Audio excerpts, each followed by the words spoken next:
Kak Mima selaku owner Mima Sweet Project. Kemudian ada Kak Fitri. Kemudian langsung kita bisa sama-sama praktek menyulam di project yang sudah.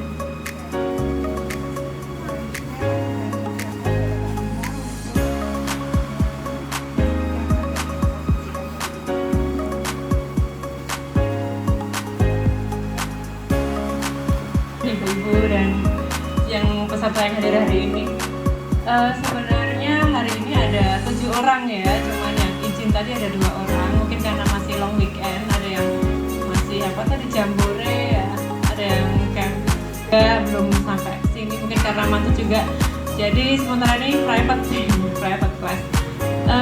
Perkenalkan, saya Mima dan ini Mima Sweet Project itu ada bermain-main dengan benang. Jadi di situ nanti ada merajut sama menyulam. Kebetulan yang bulan lalu waktu mengisi buka bersama itu kami bersama Moonberries Project ini, organizer ini membuat workshop merajut. Nah, yang kali ini kami mencoba untuk membuka workshop sulam. Siapa tahu banyak yang minat. Ternyata memang ada banyak yang minat, cuman karena kebetulan itu buatnya pas long weekend, jadi beberapa pengennya online aja gitu, tapi juga ada yang pengen daftar, tapi terus ternyata izin nggak berangkat 2 orang. Semoga nanti yang 3 orang segera datang. Nah, hari ini kita akan membuat ini ya, sulam, tapi pemula sekali karena untuk pengenalan dulu, nanti di ke depan baru nanti ada kenaikan naik tingkat. Jadi pertama-tama kita akan membuat yang pemula dulu. Nah, alat yang harus disediakan dan juga bahan-bahannya adalah jarum. Nah, sebenarnya jarum itu bebas ya, tergantung besar kecilnya benang. Waktu itu saya pertama kali mencoba karena belum punya benang sulam, itu saya nyobanya pakai seratnya lebar, pakai plastik bisa, tapi karena kalau sekarang kita pakainya medianya kain, jadi kita pakai yang besi yang meruncing supaya lebih mudah untuk menusuknya ke kain. Yang berikutnya benang. Nah, ini benang ada bermacam-macam ya. Benang tuh dari itu yang pertama tuh ada merek payung, terus ada merek yang mahal itu biasanya orang-orang pakai merek DMC, itu biasanya untuk lukisan kan. Ada juga yang menjual lukisan dari benang sulam, itu biasanya pakainya DMC. Tapi kalau khusus kita untuk aksesoris aja, untuk baju itu cukup pakai benang yang standar aja bisa, karena yang membedakan warna mahal dan murah itu ketajaman warna dan kekuatan benangnya. Kalau yang untuk standar tuh pakai benang payung dan benang yang dijual di pasaran tuh bisa. Kalau yang mahal tuh harganya kan bisa sampai satu benang itu bisa sampai 20 ribuan. Itu tergantung warna dan kekuatan benang. Nah, ini kainnya bisa, ini pakai kain baju, bahkan ini pakai kain organza pun bisa. Seperti merek-merek kain-kain yang ada bordirannya itu pakainya kain organza bisa. Jadi pakai benang yang jarum yang kuncing, terus pakai pemidangnya itu yang kenceng, itu nggak bakalan ketarik sana ketarik sini. Ya, penting tekniknya aja benar. Harus diikat di pemidang tadi yang literal tadi yang kenceng pasti bisa. Jadi tidak harus pakai kain yang baju atau kain yang rongganya besar-besar. Jadi pakai kain apapun sebenarnya bisa. Mau pakai kain katun bisa, seperti ini yang licin ini juga bisa. Nah, ini dia pemidangnya, ada berbagai macam ukuran.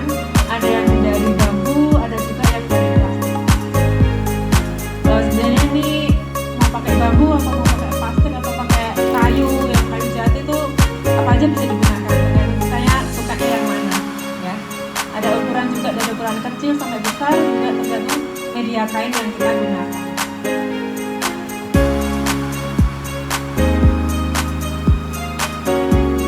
Nah, ini guntingnya. Kalau ini dari kami menyediakan gunting yang kuning tuh yang kecil ya, supaya lebih praktis digunakan. Dan ini gunting ini juga kecil juga bisa, cuman kan cara guntingnya itu kurang praktis ya kalau pakai tangan itu. Jadi kami menyediakannya yang gunting aja yang sebelah kuning itu. Jadi bebas aja sih guntingnya, mau gunting besar, gunting kecil, gunting yang lebih praktis untuk menyulapkan, karena kita